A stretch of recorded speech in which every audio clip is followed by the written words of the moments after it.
step the brakes on a quick return for J.J. McCarthy. So the Vikings face the Steelers. It's in Dublin, Ireland. My belief is basically start the quarterback against the Steelers or any team that helps you win the game Sunday. NFL, not for long. Win the game Sunday. Start the quarterback that wins you the game. And as I said last week, before he looked really good, Carson Wentz today is better than J.J. McCarthy. Today. He's been in the NFL 10 years. I think he's been on 6 teams in 6 years. He's seen every defense. He's a big athlete with a big arm. Doesn't move like he used to, but he's a good player. And the Vikings are built to win today. Brian Flores, to me, is the best defensive coordinator in football. And he has transformed that defense, and he could get a head coaching job next year or the one after. And Carson Wentz wasn't that long ago in Indianapolis, 27 touchdowns, 7 picks, and Chris Ballard loved him, and the owner, the late, great Jim Irsay, said, get him out of here. He lost to the Jags in the final week. But they had Jonathan Taylor, who was a Pro Bowler, Michael Pittman had 1,000 yards, and they had a pretty good offensive line.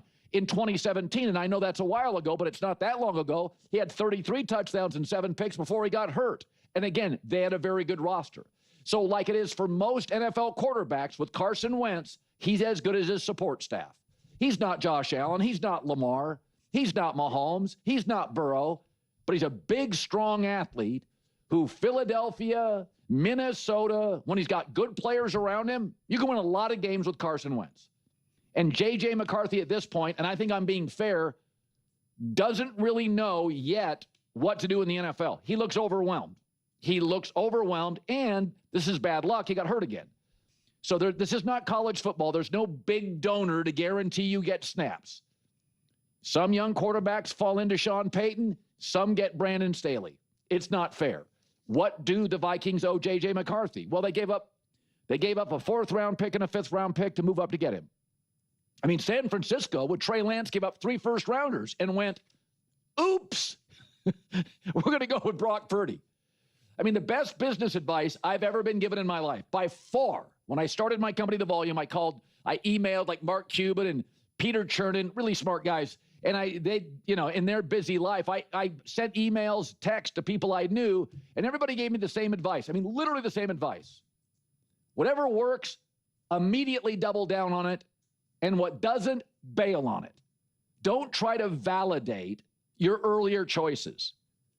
Amazon doesn't look like the company that was formed. Either does Oracle or Google. Don't fall in love with your draft picks. You can tell often in camp, oh, that doesn't look good. He's smaller than I thought. He doesn't have a lot of toughness. Man, he's got a bad temper.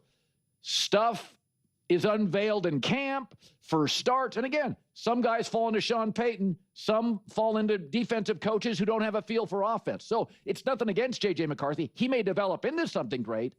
But my take is Carson Wentz, with Kevin O'Connell's coaching, a great left tackle, solid run game, unbelievable wide receiver talent, good tight end, great home field advantage, excellent defensive coordinator. I mean, Carson Wentz and Kevin O'Connell can win a lot of games. Yep. Yes, they can. I got so much to say about this. Because there's a lot that I agree here with Colin and a lot that I disagree with here, and I really want to get into it. But before we do, I got to shout out Minnesota Vikings fans. I made a video, posted it yesterday, and gave a plea, and I was like, guys, I want to keep making Minnesota Vikings content. It's been a little hit or miss recently in terms of the views, and I'm like, please subscribe, please watch the videos, and when that's the best way to support me. It's the best way to help me to be able to keep making Vikings content, and is if you subscribe and actually watch the whole video. That is easily the best way to support me, and you all absolutely just rose to the occasion. I mean, the Minnesota Vikings subscriptions are through the roof, and that video is just going up, and so I cannot thank you enough. I made 2 videos kind of discussing this with Seattle, Minnesota, and I'm just like, I just got the most amazing response, and I truly cannot thank you enough. When I see Colin has an actual dedicated clip around the Minnesota Vikings, I'm like, yes, let's go. And so you guys watching, you guys subscribing, I mean, it just it means the absolute world to me. And I'm just going to ask you, please keep going. Please keep going, because what happened yesterday has inspired me to new levels and has motivated me to new levels that I can't even, it's indescribable right now. And it clarified things for me where I'm like, I want to build something special here now. I really just want to I just want to get after it. I just want to absolutely get after it. And so, please keep going. Please keep going. My goal is to get at least 100 subscribers per video this month, and beyond, and just finally build something that I know that is worth building here. But yes, now let's just jump right into it. Minnesota Vikings, JJ McCarthy, Carson Wentz. Listen, a lot of this is what I talked about in that video that I just referenced. And I will tell you this, Colin's advice, I was going to pause the video and say it before he said it, because I knew what he was going to say, because he said this like years ago. And it's actually something that I genuinely applied to my life. It's actually something that I genuinely applied to this very channel and trying to make videos. And it actually worked. It actually worked because I kept trying to do stuff and it was not working. And I was surrounded by other people who were just like, well, just keep going, keep going. I'm like, I'm not going anywhere. Nothing I'm doing is working. Like and they're like, well, if you just keep going, like eventually it'll happen. And it's like, no, like you have to make a change. Like you have to do something. And I just remember Colin kept saying, double down on what works and abandon what doesn't. And I'm like, well, I have to abandon these things. I have to let go of these things, these other pursuits or what I'm thinking is going to work. And even though I believe it's going to work, but it's not. And it's like, you have to know how to navigate that. But here's the thing. Colin kind of keeps talking about, some people fall to Staley, some people fall to Sean McVay. And like, it's true. And lucky for the Vikings, they have the coach that any quarterback would be like, oh my gosh, thank gosh, I fell into the hands of Kevin O'Connell. And this is what I said all last summer about, like, are they going to do Sam Darnold? Are they going to do JJ McCarthy, Daniel Jones? What's the story here? And I just kept saying, in Kevin O'Connell you trust. This is the benefit. And as long as you don't have an owner or GM who's trying to make the decision for him, which it doesn't sound like that's even remotely the case, it's like it's in Kevin O'Connell you trust. It's in Kevin O'Connell you trust. And that is the benefit. That is the benefit. These other teams don't necessarily have that luxury because they either just don't have the coach that's smart enough to make the decision, or they have an owner or GM who's like, we paid this amount of money for this quarterback. Like, you are making it work here. So it's just in Kevin O'Connell you trust. And what I echo is that today, right now, 2025, 9/24/2025, yes, Carson Wentz is the better quarterback. And he's supposed to be the better quarterback. This is what I kept trying to say to Vikings fans, that, like, you have to allow JJ McCarthy to be a rookie quarterback. Like, that is who he is. He is a rookie quarterback. I know he had the year, blah, blah, blah, blah, blah. We've already talked about that a million times, but it's just like, for all intents and purposes, he's a rookie quarterback. And he doesn't understand the NFL right now. That is what this process is. And again, this is how I know it's true, because Kevin O'Connell himself, he said, listen, if JJ McCarthy gets healthy on a Saturday, we're not just going to play him on a Sunday and say, hey, try to figure it out. That's all the evidence you need to know. And echoes what I've been saying all this time, that with these young quarterbacks, you're not 100% speaking the same language just yet with a Kevin O'Connell, that there's such a massive learning curve that you have to do a lot of stuff to be able to put them in a position to succeed. And yet, if Jalen Hurts, Josh Allen, Kirk Cousins, right? Kirk Cousins, let's just use Kirk Cousins, who is not this otherworldly, all-time great talent. If he got banged up, but he got healthy on a Saturday, and now Sunday, you can throw him in, because you're like, that's a seasoned veteran. He knows exactly what he needs to do. He understands the game plan. But a young quarterback doesn't. A JJ McCarthy doesn't. That's all the evidence that you need, that, like, there's a big learning curve in the NFL that you don't have with a Carson Wentz right now. But life happens fast. I believe that Carson Wentz can win a lot of games with the Minnesota Vikings. And to be clear, I'm not saying this, and I don't think Colin is saying this either, that Carson Wentz is now the future. Like, there's a difference between Brock Purdy and Carson Wentz, because Brock Purdy was like 24 years old. Carson Wentz like 31, 32 here. So, like, this isn't now like, oh, okay, we're just going to move on from JJ and go all in on Carson Wentz. Like, that's not the play either. So I think we got to bring some nuance to this discussion here that we seemingly just keep losing. But In the short term, this is what I said yesterday as well, that like Carson Wentz has the ability to tap into his ceiling and therefore the Minnesota Vikings ceiling more easily and more regularly than a JJ McCarthy, just by virtue of experience. And Carson Wentz's floor will just be a lot higher than JJ McCarthy's. Again, not on the long-term trajectory, just this season.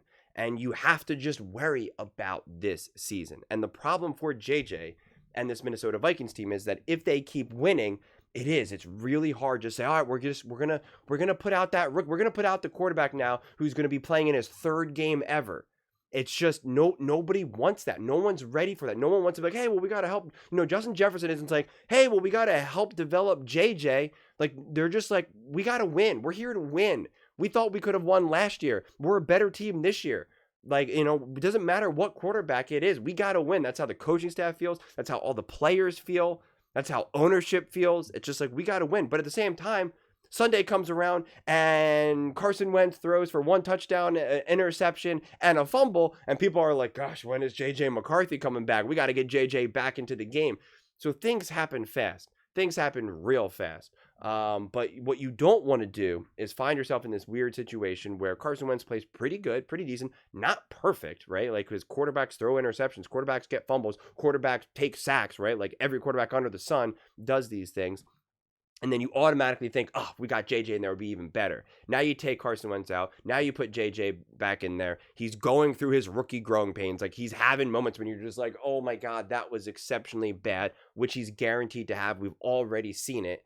And now you're like, oh, do we put Carson back in? Do we wait this out? It's a tricky situation. And that is why I'll just keep saying this. It's in Kevin O'Connell you trust. In Kevin O'Connell you trust. In Kevin O'Connell we trust. Like, that's what it comes down to. That's why you pay him all the money. That's why he is the leader of this team. You're very lucky that you are a coach forward team, that it all starts with the coach and it trickles down everywhere else. Other teams, it's not necessarily like that. It's the quarterback first, or it's the GM first, or the owner first, right? Do you think, who do you think has more control of their team? Kevin O'Connell or Schottenheimer in Dallas, right? Like, we know that. Who's more capable of making the best possible decision at the quarterback position? Mike Tomlin or Kevin O'Connell? We know that answer. We know that answer. So this is where you're just like, you know what?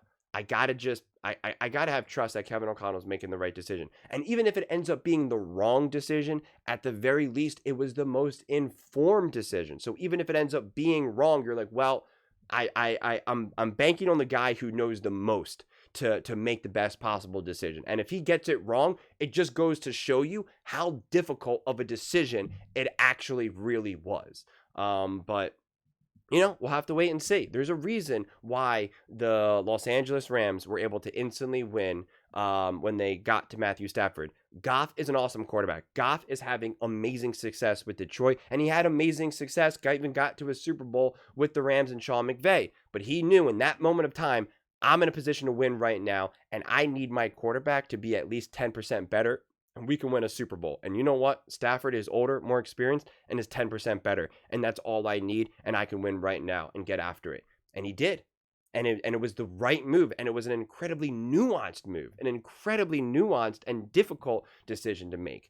And these are, it's not obviously the exact same thing. And I'm not saying, oh, with the Carson Wentz, now you win a Super Bowl, and with the JJ McCarthy, you don't. Like, it's not that extreme, but it just shows you how difficult and tricky it can be to really thread the needle here. And so I don't think we have to divert into, JJ McCarthy's done. He looked overwhelmed. He's bad. He's not good. Let's just, keep winning with Carson and that's it. And hey, Trey Lance, they moved on from him and this and that. And it's like, dude, there's a lot more nuance here, and we can't just go from, wow, JJ McCarthy really showed me something amazing. He reminds me of Baker Mayfield, who, again, at this point, a lot of people think he's a top 10 quarterback, and then a week later, JJ has a rough outing, and we're like, I don't know. I'm just not seeing it. I think it's time. It's okay to move on from him, and it's like, wait a second, guys, it's okay to let something bake for a second here. Like, it's okay, but JJ struggled, undeniably, and Kevin O'Connell is admitting that. And I just kind of keep trying to emphasize it's okay for a young quarterback to struggle. The problem is this roster is great and this coaching staff is great. And so they know we don't really have a lot of time to struggle. The Chicago Bears have time to struggle. The Cleveland Browns have time to struggle. The Packers, a couple years ago when they were moving on from Aaron Rodgers, had time to struggle. Like they had the time there to struggle. Even the Detroit Lions, when they traded Stafford and brought in Goff and Dan Campbell and all that, they had time to struggle. This team does not have time to struggle because it's an awesome team. They won a ton of games last year. They won with quarterbacks that people don't think are special. Sam Darnold, Kirk Cousins. They believe in the coach. There's not this feeling of like, man, we got to get a new coach in here. Oh, well, this is his first year as a head coach. Give him a second to rebuild the culture, etc. It's like none of that is here. There's a real belief that, hey, if you got a great quarterback right now who knows how to play football, who knows how to play in the biggest moments, this is a Super Bowl contender. Yes, absolutely. And so, like, that's the pressure. You got Justin Jefferson, you got Kevin O'Connell, you got an elite defense, right? Like, you have the things that a team like the Cleveland Browns and the New York Giants and the Carolina Panthers and the Atlanta, you got all the things that people would be begging for.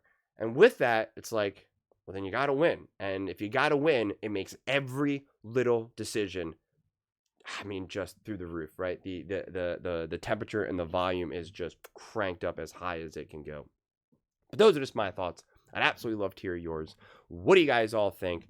How do you feel about JJ's future, not only with the Minnesota Vikings, but I guess apparently in the NFL? And how do you feel about Carson Wentz going up against the Steelers? A good old Sunday morning game that can be on at 7 a.m., 7:30 a.m., 8:30 a.m., or 9:30 a.m. That'll be fun. But let me know in the comments below. I read every single comment. So whether you agree with me or disagree with me, either way, let's get in some discussions. Let's get in some fights. But ultimately, let's just have some fun.